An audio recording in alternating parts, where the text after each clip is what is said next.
Dave here today with Gaming with Swag, reviewing Wave 31 of Star Trek Attack Wing U.S.S. Enterprise refit. As you can see, it is the silver paint job on the reprint of this ship.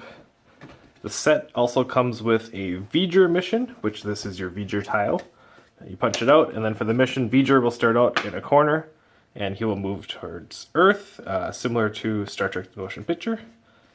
Usual chits and pieces, including a fleet action, Admiral Kirk, Enterprise, which has 180 firing, which is handy, and it also comes with the Photon Torpedo card that we'll go through in a minute for rear firing, giving you 360 firing on Constitution class Enterprise.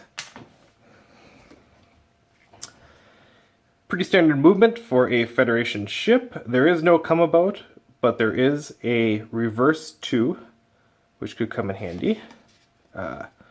Cost of 24 SP for the Constitution class. And it has for an action that you can disable up to 2 of your active shields. For each shield you disable with this action, gain +1 attack dice for all of your attacks with your primary weapon this round. Enterprise usually has 3 to start with, so adding 1 or 2 could be enough to get through so much shields or put the final blow in for another ship. The regular blank Constitution class is a cost of 22. The only difference is that it only comes with 3 shields, where the other one comes with 4. I would definitely pick up the extra action and the shield for the additional 2 cost if it was me. V'ger mission cards. Stated here, follow somewhat of the motion picture, where you have Klingons and a single Federation ship heading to intercept. Also comes with the James T. Kirk Admiral card, where for a fleet action, you can target a ship at range 1 and disable 1 upgrade of your choice on that target ship. Could come in handy. 5 SP, and it gives you a +2 to your captain skill. Or you can use just the Captain James T. Kirk side, which will let you target ship at range 1 and disable an upgrade of your choice. So, same exact action. He has an 8 for a Captain skill. Captain Spock card, one of my favorite ones in the game. You can perform a free tactical stand, or target lock, or scan each round. I love free actions. It's only a cost of 4 for a Captain. Definitely a great deal. Also included is a generic blank Federation Captain and Captain William Decker. Will Decker will let you modify attack dice step during the combat phase. You may destroy 1 of your active shields to add an additional critical hit to your attack roll. Could come in handy if you are going against a cloaked Klingon ship and you can get some dice through. That 1 extra crit could be enough to take them out, or at least deal some damage or have some long-lasting effects during the game. You also have the Savik card at 3 SP. You may disable this card at any time to replace 1 scan or battle station token beside your ship with a maneuver token. I don't really see a whole lot of advantage to this one. I wouldn't build that in my deck. You also have a Aliyah card with SP of 4. You do not lose your perform action step when you overlap another ship space. Really not worth it. If it was a 2 or a lower cost, maybe, but usually running into other ships isn't an issue during gameplay. In the V'ger mission, though, it says that they recommend that you bring that card with, so other than in tournament play and real play, I don't see using it. The Sulu card could be interesting. 3 SP. For his action, if your ship is not cloaked and you perform a green maneuver this round, perform a sensor echo, even if your ship does not have a sensor echo in its action bar. The only bad thing is you can only do it a 1, but if it comes down to it where you're trying to get out of somebody's line of fire or getting distance so that they attack you at a range of 3 instead of 2, could come in handy, and a low cost of 3 SP.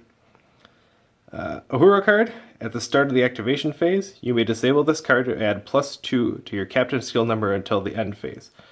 Really don't see a need for it, especially if you're bringing a 6 Spock or an 8 Captain Kirk along. Most likely you're probably going to be firing first or second anyway in most games. The Montgomery Scott card, 5 SP. At any time, you may disable this card to prevent one auxiliary token from being placed beside your ship. Or, as an action, you can discard this card to immediately repair up to 2 damage to your ship's hull. That could be a huge advantage during the game, but at 5 SP to bring 2 extra hull along, I really don't see the advantage. You also have a Leonard McCoy officer card, 2 SP, where you can remove 2 disabled upgrade tokens from your officers. So, cheap cost, maybe worth bringing along if you have Photon Torpedoes or phasers that you'd have to disable. Oh, actually, no, sorry, that will not work because it only works on officer upgrades. So you have to have officers for reroll dice or other instances, so may not be as good as what I was thinking. Pavel Chekhov, 3 SP card. When attacking with your primary weapon during the modify attack dice step of the combat phase, you may disable this card to reroll all of your blanks. You must keep the results of the second roll. So, not too bad. The only problem is if once you disable it, you'd have to re-enable them before you can use them again, but free blanks, rerolls are always nice. The Needs of the Many card, this one I actually do like. Discard this card and one of your officer upgrades with a SP cost of 3 or higher to repair 3 of your shields. If you bring along an officer that you don't plan on using, or you have just, if you say, let's say you bring the McCoy along for 2 SP, sorry, that won't work.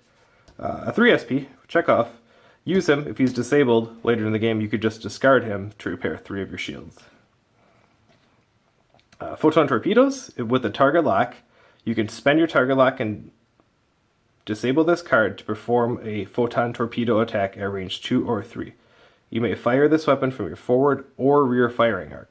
So, basically you will give your Enterprise 360 firing with Photon Torpedoes with 5 attack dice at a range of 2 or 3. One of the cards that I think is awesome, but I don't think it would ever work during a game, is the Self-Destruct Sequence at 5 SP. For the action, you can not attack this round. At the end of the next activation phase after all ships have moved, destroy your ship and roll a number of attack dice equal to the hull value to damage every ship within range of 1. These ships do not roll defensive dice against its attack, and this upgrade can only be used for a Federation ship. It sounds amazing if you could use it on that turn, but if you could only do it in range of 1, most ships should be able to move far enough away that your self-destruct won't really matter. And since the Enterprise only has a 4 hull anyway, basically you would be destroying a full ship just to try and roll 4 attack dice, where you might as well just attack them straight on with the 3 dice and get 2 shots in compared to the self-destruct sequence. But again, I would love to play this in a game where I end up in the middle of a couple ships. I would do it just for fun, but I don't really see a tactical advantage to it. So that is the U.S.S. Enterprise refit for Star Trek Attack Wing Wave 31.